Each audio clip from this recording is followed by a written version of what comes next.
गरीब माँ पर काली बेटी बनी बोझ। मुबारक हो, आपको लड़की हुई है। ये लीजिए आपकी बच्ची। हे भगवान, ये क्या? एक तो मुझे लड़की हुई है, ऊपर से इसका रंग कितना काला है। अगर माँ जी इन्होंने इसे देख लिया तो न जाने क्या होगा। सुजाता मन ही मन ये सब सोच रही होती है कि तभी वहां उसका पति अनुराग आता है। करमजली, तुझे शर्म नहीं आई एक लड़की को पैदा करते हुए? ऊपर से पैदा भी किया तो एक काली लड़की को। अगर मुझे पता होता कि तू काली लड़की को जन्म देगी तो मैं तेरी कोख में ही से मार देता। मुझे एक बेटा चाहिए था, ना कि एक काली बेटी और बदसूरत बेटी। अनुराग की ऐसी बातें सुन सुजाता अपनी बच्ची को गले से लगाकर रोने लगती है। सुजाता जैसे ही अपनी काली बेटी के साथ अपने ससुराल में कदम रखती है। कल मोही, शर्म नहीं आई तुझे एक लड़की को जन्म देते हुए? मैं तो खुश थी कि मेरी बहू पेट से है, बिल्कुल मेरे बेटे की तरह एक सुंदर से बेटे को जन्म देगी, लेकिन इसने तो अपनी तरह ही काली बेटी को जन्म दिया है। मुझे तो शर्म आती है तुझे अपनी पत्नी कहते हुए। अगर पता होता कि तू एक काली बेटी को जन्म देगी तो मैं तुझसे कभी शादी नहीं करता। जा किसी कुएं में डूबकर मर जा और साथ में अपनी इस काली बेटी को भी ले जा। एक माँ सब कुछ बर्दाश्त कर सकती है, लेकिन कभी भी अपने बच्चे के खिलाफ कुछ गलत बर्दाश्त नहीं कर सकती। अपनी सास और पति से अपने बच्चे के लिए इतना सब कुछ सुन सुजाता का दिल पर जो बीत रही थी उसके बारे में तो कोई अंदाजा भी नहीं लगा सकता था।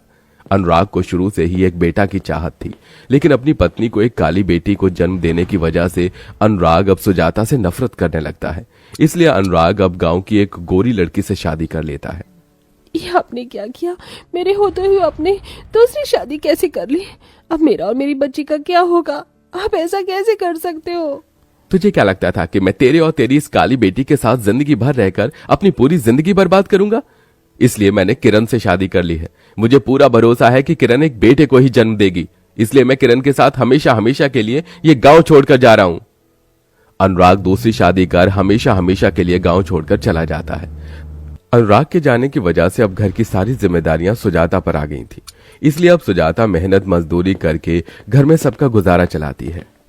मिल गया तुझे चैन, पड़ गई तेरे कलेजे को ठंडक। अगर तू इस काली बेटी की जगह एक बेटे को जन्म देती तो मेरा बेटा मुझे कभी छोड़कर नहीं जाता।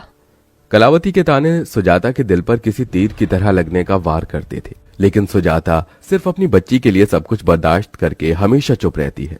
ऐसे ही समय बीतता रहता है और सुजाता की बेटी पूरे 6 साल की हो जाती है। माँ, आप कहाँ गई थी? मैं कब से आपका इंतजार कर रही थी। बेटा, आज काम करते हुए फैक्ट्री में मेरे पैर में चोट लग गई थी, इसीलिए आने में देरी हो गई। तू भले ही दुनिया की नजरों में सरस्वती बनने का ढोंग कर ले, लेकिन तेरी सारी सच्चाई मैं जानती हूँ। तू आज इस चोट की वजह से लेट नहीं हुई है, बल्कि तू तो किसी के साथ अपना मुंह काला कर रही थी। माँ जी, आप होश में तो हैं क्या? क्या क्या बोले जा रही हैं? आपको शर्म नहीं आती अपनी बहू पर ऐसे लांछन लगाते हुए? मेरे सामने ये ढोंग करने की जरूरत नहीं है। तेरे इस चरित्रहीन हरकतों की वजह से ही मेरा बेटा तुझे छोड़कर हमेशा हमेशा के लिए शहर चला गया। मैं जानती हूँ रोज रोज तुझे घर आने में देरी क्यों हो जाती है। हर रोज किसी आदमी के साथ गुलछर्रे उड़ाकर अपना मुंह जो काला करती है। हे भगवान, ऐसे शब्द सुनने से पहले तूने मुझे अपने पास क्यों नहीं बुला लिया? ये काली बेटी तो मेरी जिंदगी में बोझ बन गई है। जब से ये पैदा हुई है तब से मुझे क्या क्या नहीं सहना पड़ रहा। सुजाता का जिंदगी का हर एक दिन उसके लिए किसी मौत से बढ़कर था, लेकिन अपनी बेटी की शक्ल देख देखकर सुजाता हार नहीं मानती और दिन रात मेहनत करके अपनी बेटी को पढ़ाती है।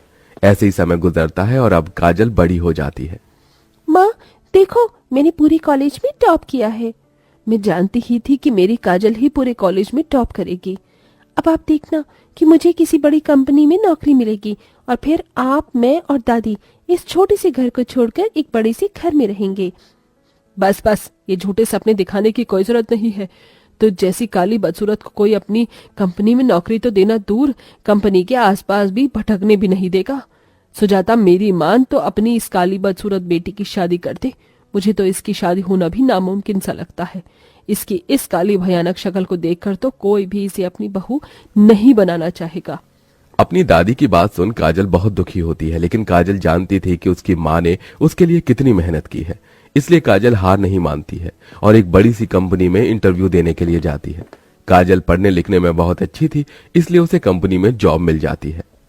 माँ देखो, मुझे पहली सैलरी मिली है। इस पूरी सैलरी की हकदार आप हो। आपने मुझे इतना काबिल जो बनाया है। काजल, ये सब सिर्फ तेरी लगन और मेहनत की वजह से हो पाया है। अब तेरी शादी का समय आ गया है।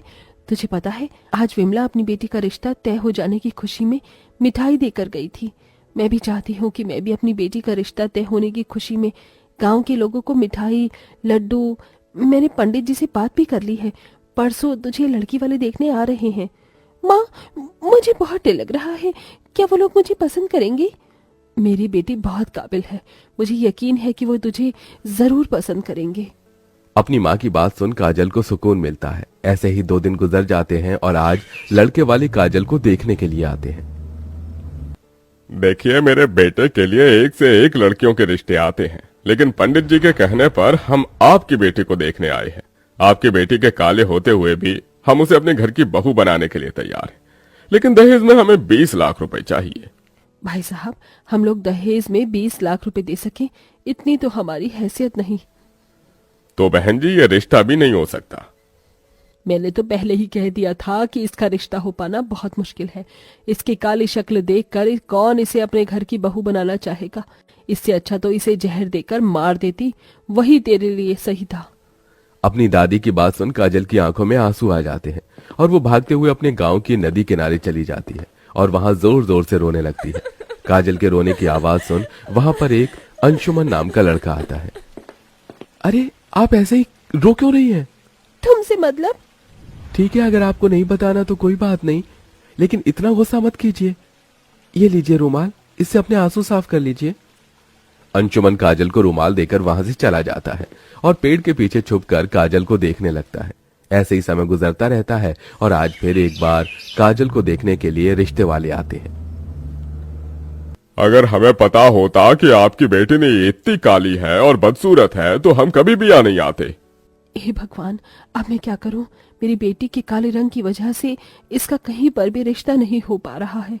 ये जब से पैदा हुई है तब से मेरे ऊपर बोझ बन गई है। न जाने कब इसकी शादी होगी।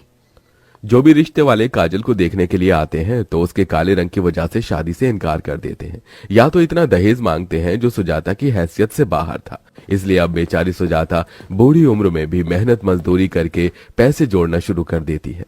माँ, आपको मेरी शादी के लिए इस उम्र में भी कितना काम करना पड़ रहा है। आपके हाथों में कितने छाले आ गए हैं। अपनी माँ को इतनी मेहनत करता देख काजल से रहा नहीं जाता। इसलिए अब काजल भी ऑफिस के साथ साथ गांव में अपनी माँ से छुपकर बच्चों को ट्यूशन पढ़ाना शुरू कर देती है और अब काजल भी अपनी माँ की तरह धीरे धीरे पैसे जोड़ती है। अरे यार, 9 बज गए हैं और ये अभी तक आई नहीं। अंशुमन ने जब से काजल को देखा था तब से अंशुमन काजल को पसंद करने लगा था। अंशुमन को काजल के काले रंग से कोई भी दिक्कत नहीं थी। वो तो अब उसे बेपनाह मोहब्बत करने लगा था। पापा, आपने सोच भी कैसे लिया? मैं इस काली कल मुही से शादी करने के लिए तैयार हो जाऊंगा। चलिए यहाँ से। आज फिर एक बार और काजल के काले रंग की वजह से उसका रिश्ता नहीं हो पाता। काजल अब इन सब चीजों को और बर्दाश्त नहीं कर पाती, इसलिए गांव की नदी किनारे जाकर काजल नदी में खुद की आत्महत्या करने ही वाली होती है कि तभी वहां अंशुमन आता है और काजल को ये सब करने से रोकता है। तुम पागल तो नहीं हो गई हो? हाँ, अगर मेरी जगह कोई होता तो वो तो कब का आत्महत्या कर चुका होता। अंशुमन के पूछने पर काजल उसे सभी चीज बताती है, जिसे सुन अंशुमन वहां से चला जाता है और अगले दिन अपने माता पिता के साथ सीधा काजल के घर आता है। मैं जानता हूँ तुम मुझे यहाँ देखकर बहुत हैरान हो। काजल, मैं तुमसे बहुत प्यार करता हूँ और जब से मैंने तुम्हें देखा तुम्हें चाहने लगा हूँ। मैं तुम्हारे साथ शादी करके अपनी पूरी जिंदगी तुम्हारे साथ बिताना चाहता हूँ। अंशुमन की बात सुन काजल की आंखों में आंसू आ जाते हैं, जिसके बाद काजल इस रिश्ते के लिए हाँ कर देती है और कुछ दिनों में अंशुमन और काजल की शादी हो जाती है। अंशुमन सुजाता से 1 रुपया भी दहेज में नहीं लेता है। बेटा, तुमने मेरे सीने के बोझ को हमेशा हमेशा के लिए खत्म कर दिया। मैं कभी सपने में भी नहीं सोच सकती थी कि मेरी बेटी को इतना प्यार करने वाला जीवन साथी मिलेगा। काजल नम आंखों से उसे अपनी माँ से विदा लेती है और अंशुमन के साथ एक नई जिंदगी शुरू करती है। शादी के बाद भी काजल जॉब करना नहीं छोड़ती और दिन रात मेहनत करते इतने पैसे जोड़ती है कि वो अब अपनी माँ और दादी को तोहफे में एक बड़ा सा घर देती है। अपनी पोती की इतनी तरक्की देख कलावती को भी अपनी गलती का एहसास हो जाता है।